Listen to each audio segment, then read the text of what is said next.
তাপসী তাবাসসুম উর্মি সরকারি কর্মকর্তা হয়ে এমন স্ট্যাটাস দিতে পারেন কিনা তা নিয়ে বিতর্ক তৈরি হয়েছে। অনেকে বলছেন এটা তো বাকস্বাধীনতা নয়, বরং সরকারি চাকরিবিধির সুস্পষ্ট লঙ্ঘন। লালমনিরহাট জেলা প্রশাসকের কার্যালয়ের নির্বাহী ম্যাজিস্ট্রেট তাপসী তাবাসসুম উর্মি গত শনিবার ফেসবুকে লেখেন, সাংবিধানিক ভিত্তিহীন অন্তর্বর্তী সরকারের প্রধান উপদেষ্টা বলেছেন, রিসেট বাটনে পুশ করা হয়েছে, অতীত মুছে গেছে। রিসেট বাটনে ক্লিক করে দেশের সব অতীত ইতিহাস মুছে ফেলেছেন তিনি। এতই সহজ? কাউন্টডাউন শুরু হয়ে গেছে আপনার, মহাশয়।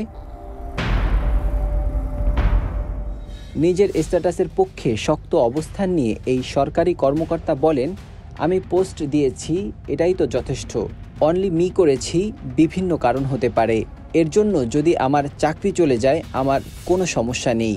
আমাদের জাতির পিতা বঙ্গবন্ধু, এটা মীমাংসিত সত্য। রিসেট বাটনে পুশ করে অতীত মুছে ফেলা এর মানে কি? তাহলে তো আমি মনে করি মুক্তিযুদ্ধের বিরোধী শক্তি আমাদের দেশের সরকার হিসেবে আছে। আমার মনে হয়েছে আমার দায়িত্বশীল জায়গা এটাই। বলা হচ্ছে জুলাই গণহত্যা, এগুলো সবই তদন্ত সাপেক্ষে, মীমাংসিত সত্য নয়, এখন পর্যন্ত প্রমাণিত হয়নি। এ ঘটনার পর উর্মিকে বিশেষ ভারপ্রাপ্ত কর্মকর্তা করেছে জনপ্রশাসন মন্ত্রণালয়। তবে কী কারণে তাকে ওএসডি করা হয়েছে তার উল্লেখ নেই জনপ্রশাসন মন্ত্রণালয়ের প্রজ্ঞাপনে। এদিকে উর্মির স্ট্যাটাস কি বাকস্বাধীনতা নাকি সরকারি চাকরিবিধির লঙ্ঘন, সেটি নিয়ে শুরু হয়েছে বিতর্ক। এ প্রসঙ্গে সাংবাদিক আনিস আলমগীর এক ফেসবুক পোস্টে লেখেন, সরকারের একজন নির্বাহী ম্যাজিস্ট্রেট হয়ে ফেসবুকে ডক্টর মোহাম্মদ ইউনুসকে নিয়ে একটি স্ট্যাটাস দিয়েছেন, তাকে ওএসডি করা হয়েছে। আমার আওয়ামী লীগ সমর্থক বন্ধুরা এটিকে বাকস্বাধীনতার লঙ্ঘন হিসেবে দেখছেন। তাপসী তাবাসসুম, আপনার বাকস্বাধীনতা অবশ্যই আছে, কিন্তু সরকারি চাকরির বিধিও কি নেই?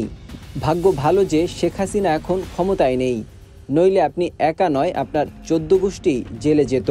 তখন আমি আপনাকে জেলে পাঠানোর সমর্থন করতাম, আর এখন আপনার ওএসডি হওয়াকে সমর্থন করছি। ওই পোস্টে সাংবাদিক আনিস আলমগীর আরও বলেন, এতই যখন স্বাধীনতা চান, তবে সরকারি চাকরি ছেড়ে সাধারণ মানুষ হয়ে যান। নাজমুল হক রাইয়ান, 21 টেলিভিশন।